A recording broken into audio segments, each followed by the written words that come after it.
السلام عليكم. رمضان مبارك سعيد. عشاق الحوته، الرحلات هذه الايام باثمنه جد مناسبه. المهم اخوان، حاولوا ما امكن في اقرب وقت تقطعوا التذاكر. اكادير وجده 880 درهم، تاريخ نهار 27 شهر 4 ان شاء الله. طنجه اكادير حتى حاجه ما بقات بعيده.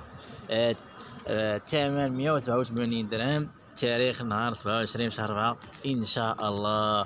والناس فاس اكادير حتى هي ما بقاش بعيده ان شاء الله. 180 درهم، تاريخ نهار 28 شهر 4.